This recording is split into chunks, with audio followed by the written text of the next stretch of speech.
കേരളക്കരയെമ്പാടും ഞെട്ടിച്ചിരിക്കുന്ന ഒരു വലിയ കൊലപാതകത്തിൻ്റെ ചുരുളഴിയിക്കുന്ന നിമിഷങ്ങളിലൂടെയാണ് നാം ഓരോരുത്തരും കടന്നു പോകുന്നത്.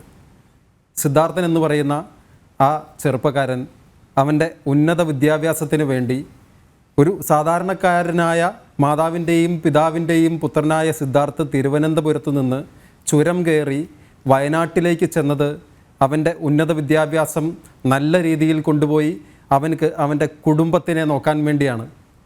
അങ്ങനെ വലിയ സ്വപ്നങ്ങളുമായി ചുരം കയറിയ ഒരു കുട്ടി തിരിച്ച് 18-ാം തീയതി നിശ്ചല ശരീരവുമായി തിരിച്ച് തിരുവനന്തപുരത്തേക്ക് യാത്രയായി. അതിൻ്റെ കാരണക്കാർ ആകെ SFI മാത്രമാണ് എന്നുള്ളത് കേരളത്തെ എമ്പാടും ഞെട്ടിച്ചിരിക്കുകയാണ്. ലക്ഷക്കണക്കിന് വരുന്ന മാതാപിതാക്കൾ, കേരളത്തിലെ ലക്ഷക്കണക്കിന് വരുന്ന മാതാപിതാക്കൾ ഇത് നോക്കുമ്പോൾ വിദ്യാർത്ഥികളുടെ തങ്ങളുടെ മക്കളുടെ ഉന്നത വിദ്യാഭ്യാസത്തിന് വേണ്ടി അയക്കുന്ന അവർ ഇനി എങ്ങനെ അങ്ങോട്ട് സ്വതന്ത്രമായി വിദ്യാർത്ഥികളെ, സമാധാനമായി വിദ്യാർത്ഥികളെ ക്യാമ്പസിലേക്ക് അയക്കും എന്ന ചോദ്യം പോലും ഇവിടെ ഉയരുകയാണ്. ഞാൻ ഉൾപ്പെടെയുള്ള KSU സംസ്ഥാന ഭാരവാഹികൾ ഈ ക്യാമ്പസിലേക്ക് കഴിഞ്ഞ ദിവസം കടന്നു ചെന്നിരുന്നു.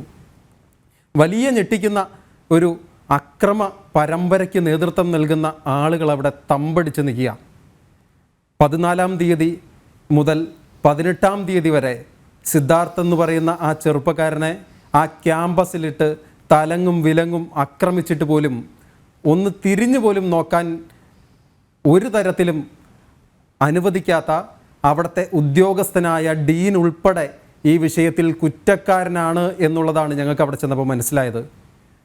ആ സിദ്ധാർത്ഥിനെ ആക്രമിച്ച ആ ഹോസ്റ്റലിൻ്റെ വാർഡൻ ആ കോളേജിൻ്റെ അധികാരി കൂടിയായ ഡീനാണ്. ഞങ്ങളോട് അദ്ദേഹം നേരിട്ട് പറയുന്നത് സിദ്ധാർത്ഥനെ മരണപ്പെട്ടു എന്ന് കരുതി അവിടെ തൂങ്ങി നിന്ന സിദ്ധാർത്ഥിനെ അഴിച്ചതും ആശുപത്രിയിലേക്ക് കൊണ്ടുപോയതും ഞാനാണ് എന്ന് പറയുന്ന അതേ ഡീൻ ഒരിക്കൽ പോലും പോലീസിനോട് അതേ സമയത്ത് ഒരു പരാതി നൽകുകയോ ഇവിടെ വ്യക്തമായ അന്വേഷണം നടക്കണമെന്ന് പറയുകയോ ചെയ്തിട്ടില്ല. അവിടെ വലിയ ദുരൂഹതയുണ്ട്. ആ ദുരൂഹതയാണ് ഇനി വെളിച്ചത്ത് വരേണ്ടത്. നമുക്കറിയാം, ഇപ്പോൾ സിദ്ധാർത്ഥിൻ്റെ മരണവുമായി ബന്ധപ്പെട്ട് പോസ്റ്റ്മോർട്ടം റിപ്പോർട്ടുകൾ വന്നപ്പോൾ ആ പോസ്റ്റ്മോർട്ടം റിപ്പോർട്ടുകളിൽ പറഞ്ഞിട്ടുള്ള കാര്യങ്ങൾ കേരളത്തെ ഞെട്ടിച്ചു കഴിഞ്ഞു.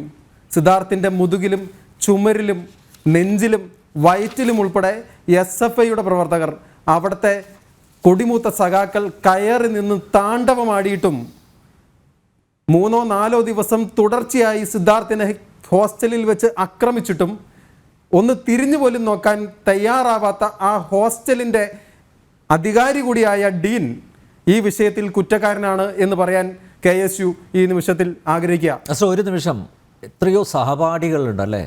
ഇപ്പോൾ നമ്മുടെ കൂട്ടത്തിൽ ഒരാളെ മർദ്ദിക്കുന്നത് കണ്ടു കഴിഞ്ഞാൽ നമ്മൾ പ്രതികരിക്കില്ലേ? പോട്ടെ, പ്രതികരിച്ചില്ലെങ്കിലും പോലീസിനെ ഫോണിൽ വിളിച്ച് കാര്യങ്ങൾ അറിയിക്കുമല്ലോ, അല്ല എന്തെങ്കിലുമൊക്കെ ചെയ്യുമല്ലോ.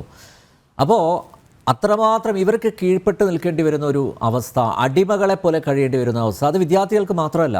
താങ്കൾ പറഞ്ഞല്ലോ, ഈ ഡീൻ ഉൾപ്പെടെയുള്ള അവിടുത്തെ അധ്യാപകർ അവരും ഈ SFIയുടെ അടിമകളായി മാറിയല്ലോ എന്ന് ഇവിടെ തീർച്ചയായിട്ടും നമ്മൾ മനസ്സിലാക്കേണ്ട കാര്യം, SFI എന്ന സംഘടന അതിൻ്റെ പേര് കൊണ്ട് സ്റ്റുഡൻസ് ഫെഡറേഷൻ ഓഫ് ഇന്ത്യ ആണെങ്കിൽ അത് ഇപ്പോൾ ക്രിമിനൽ ഫെഡറേഷൻ ഓഫ് ഇന്ത്യ എന്ന് മാറ്റിയ ഒരു സാഹചര്യത്തിലൂടെയാണ് കടന്നു പോകുന്നത്.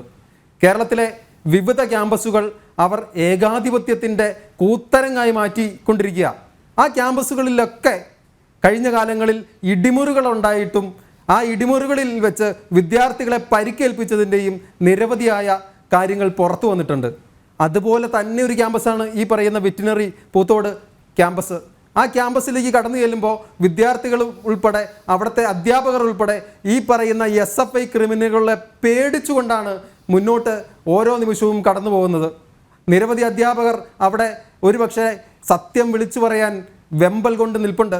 നിരവധി വിദ്യാർത്ഥികൾ അവിടെ സത്യം വിളിച്ചു പറയാൻ വെമ്പൽ കൊണ്ട് നിൽപ്പുണ്ട്. പക്ഷേ അവർക്കൊക്കെ പറയാൻ പേടിയാണ്. എന്തുകൊണ്ടാണ് പേടി?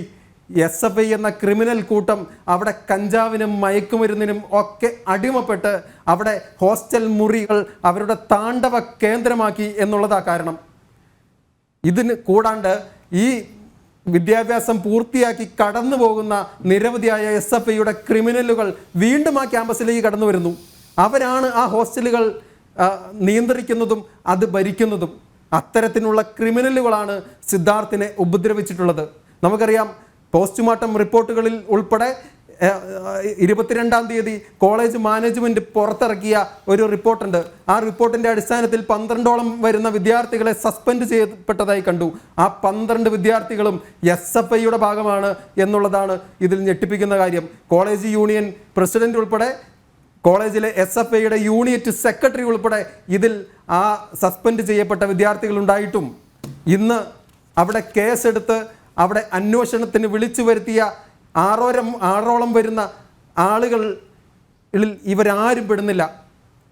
ഞങ്ങൾ അവിടെ KSU സംസ്ഥാന കമ്മിറ്റിയുടെ നിർദ്ദേശപ്രകാരം ഞങ്ങൾ ആ ക്യാമ്പസിലേക്ക് 23-ാം തീയതി കടന്നു ചെല്ലുകയും 23-ാം തീയതി തന്നെ കോളേജിൻ്റെ അധികാരിയായ ഡീനെ ഉപരോധിക്കുകയും ചെയ്തു. അന്ന് ഉപരോധിക്കാൻ കടന്നു ചെന്നപ്പോൾ അന്ന് അന്വേഷണ ഉദ്യോഗസ്ഥരായിരുന്ന ഉദ്യോഗസ്ഥർ അവർ കടന്നു വന്നു. ഞങ്ങളെ പ്രതിരോധിക്കാൻ വേണ്ടിയാണ് കടന്നു വന്നത്.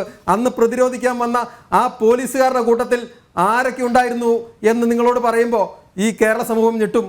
ഈ പറയുന്ന 12ഓളം വരുന്ന SFIയുടെ ക്രിമിനലുകൾ, ആ വിദ്യാർത്ഥികൾ ഉൾപ്പെടെയാണ് ഞങ്ങളെ പ്രതിരോധിക്കാനായിട്ട് അന്ന് കടന്നു വന്നത്. എന്തുകൊണ്ട് അന്ന് പോലീസ് അവിടെ വെച്ച് ഈ പ്രതികളെ അറസ്റ്റ് ചെയ്തില്ല? 24-ാം തീയതിയും ക്യാമ്പസിൽ സ്വൈര്യവിഹാരം നടത്തിയ SFIയുടെ ഈ ക്രിമിനലുകൾ, പ്രതിപ്പട്ടികയിലുള്ള ഈ ക്രിമിനലുകളെ സംരക്ഷിക്കുന്ന നിലപാടല്ലേ ഇപ്പോൾ സർക്കാർ എടുത്തുകൊണ്ടിരിക്കുന്നത്?